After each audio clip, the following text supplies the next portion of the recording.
কাঁদছো কেন? দই কিনবে? কেমন করে কিনবো? আমার কাছে তো আর পয়সা নেই। কেমন ছেলে তুমি, কিনবে না তো আমার বেলা বইয়ে দাও কেন? আমিও যদি তোমার সাথে যেতে পারতুম তো যেতুম। আমার সঙ্গে? হ্যাঁ, তুমি যে কত দূর থেকে হাঁকতে হাঁকতে চলে যাচ্ছ শুনে আমার মনটা কেমন করছে। তা বাবা, তুমি এখানে বসে কি করছো?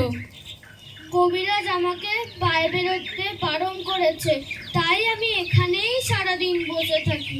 আহা বাছা, তোমার কি হয়েছে?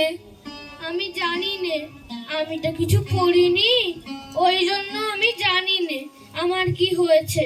দইওয়ালা, তুমি কোথা থেকে আসছো? আমাদের গ্রাম থেকে আসছি। তোমাদের গ্রাম? অনেক দূরে তোমাদের গ্রাম? আমাদের গ্রাম আমাদের গ্রাম সেই পাঁচমুড়ো পাহাড়ের তলায়, শ্যামলী নদীর ধারে। পাঁচমোড়া পাহাড়, শ্যামলী নদী?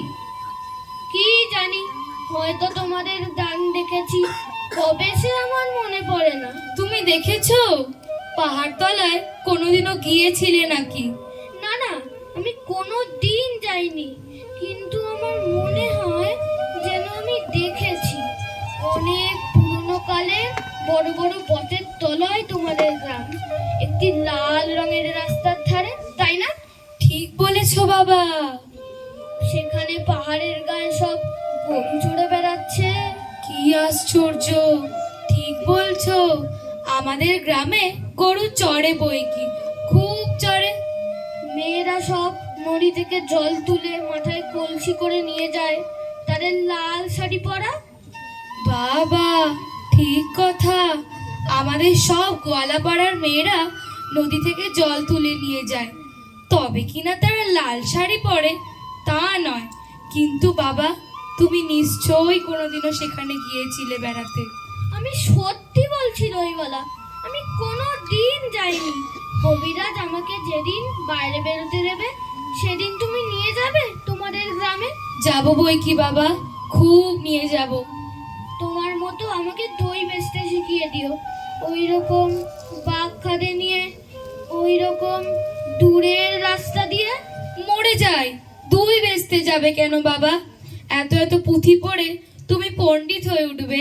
না না, আমি কখনো পণ্ডিত হব না।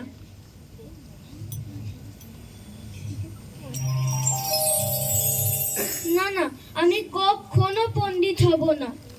আমি তোমাদের রাঙা রাস্তার ধারে বুড়ো বটের তলায় গোয়ালপাড়া থেকে দই নিয়ে এসে দূরে দূরে গ্রামে গ্রামে বেচে বেচে বেড়াবো।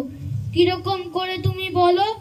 দই দই ভালো দই, আমাকে সুরটা শিখিয়ে দিও।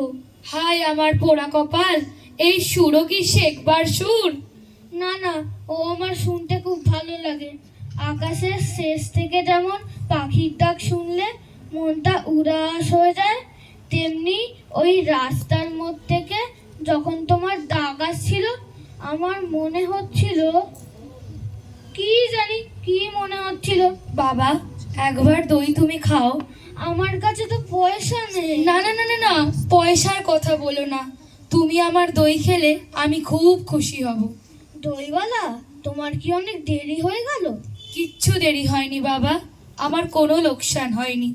দই বেচতে যে কত সুখ তা আমি তোমার কাছে শিখে নিলাম। আজ আসি, আবার আসবো। আবার এসো কিন্তু। হ্যাঁ, আসবো।